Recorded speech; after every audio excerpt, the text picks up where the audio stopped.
Hello, welcome to Pilter Media.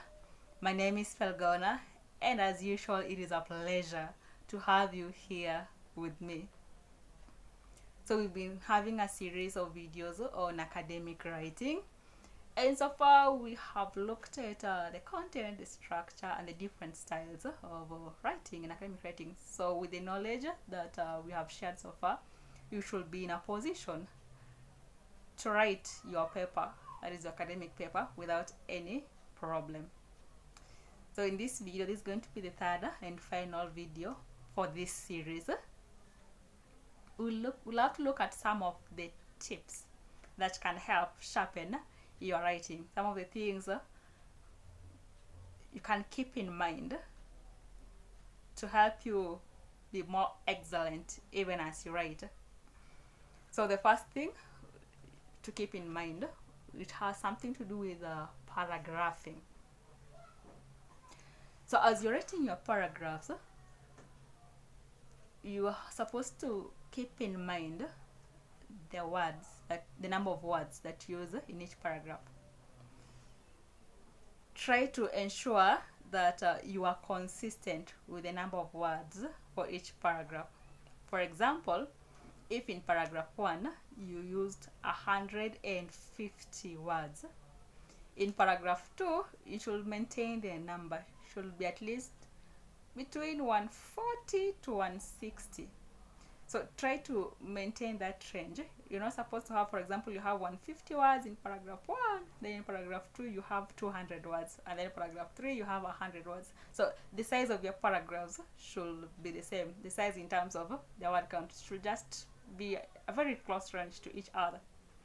Then the second thing, we have the word count. So mostly you realize that you will be told the number of words that you should use.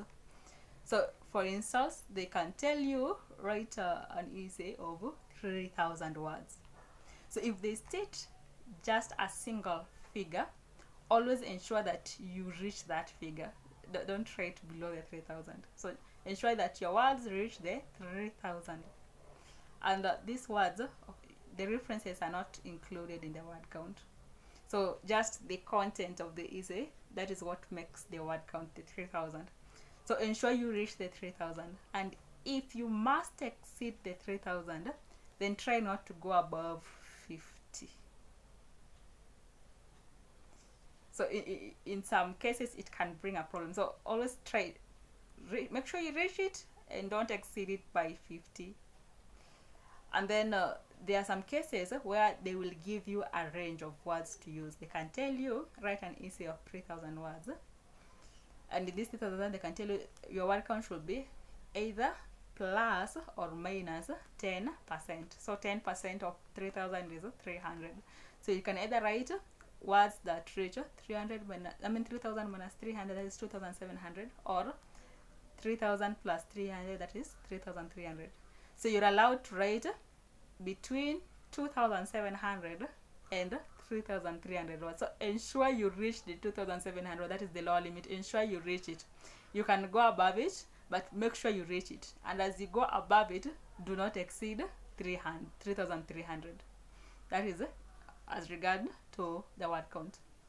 Then we have something to do with the pages. Okay. There are sometimes they will not tell you the number of words you should use. They can tell you write it in 3 pages.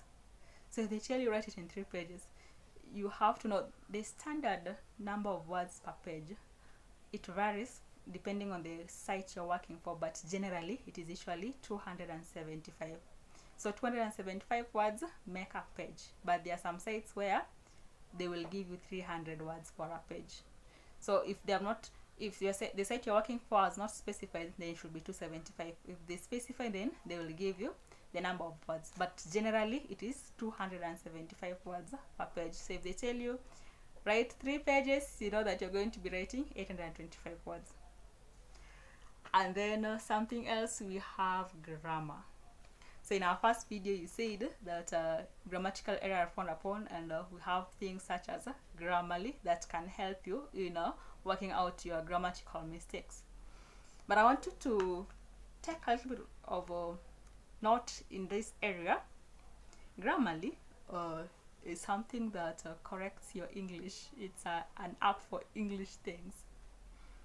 And the work you might be working on might be a social science.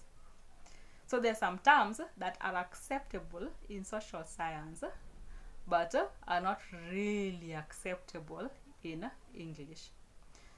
So as you take your work through Grammarly, it's going to give you suggestions of what it thinks is right. But at the end of the day, you are the one who knows what you're working on. So you understand the context of your work, you know the background, you know where you are coming from. So don't just accept all the suggestions that Grammarly gives you. Read them and see if they're making sense. For example, let's look at something like maybe anthropology. So an anthropology is a social science. And then we have something called reciprocity. So reciprocity is a form of exchange. And it was a form of exchange of goods and services. And then there are different types of reciprocities. We have what we call general reciprocity, balanced reciprocity, and negative reciprocity. So those are three things, but you've also noticed that the word general, balanced, and negative are also English words. So if you put that in Grammarly, Grammarly can tell you, it seems like this word negative has been used so many times in your text. Use an alternative word, and then they will suggest for you a word like harmful. So in English, it is okay, you can substitute negative with harmful. But now this is not English, this is anthropology. So there's no way you're going to substitute negative with harmful. The word negative reciprocity here is now a scientific term. So as much as Grammarly is suggesting, use harmful, you cannot use harmful. We do not change scientific words. They remain that way. It will remain negative. Even if you use negative 50 times and Grammarly does not like it, you will not change to the suggestion that they're giving you. And then if I say, let's say in a sentence, I can say that balance and general reciprocity are, okay, it's because there are two things. It is balanced reciprocity 1, general reciprocity 2. But since Grammarly cannot see that this is actually a term that is full on its own, it is seeing general and balanced as common English word. So it's words. So it's going to assume that general and balanced, okay, it's going to assume that the subject here is reciprocity, and general and balance are describing it. So it will say general and balanced reciprocity is, but at the back of your mind, you know it's supposed to be general and balanced reciprocity are. So just keep that in mind. The subject you're working on, it will affect the type of English you're going to use.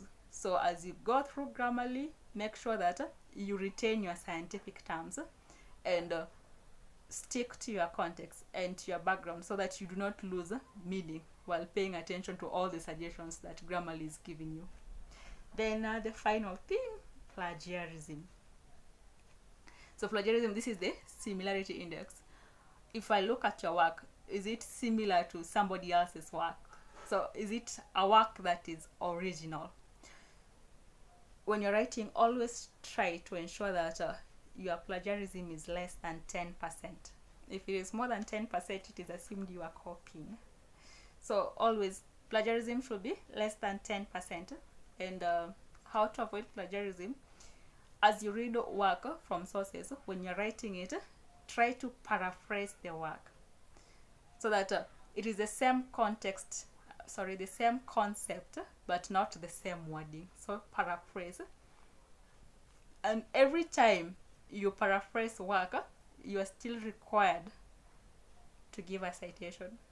Okay, sometimes I have copied work and the only thing I'm doing is changing.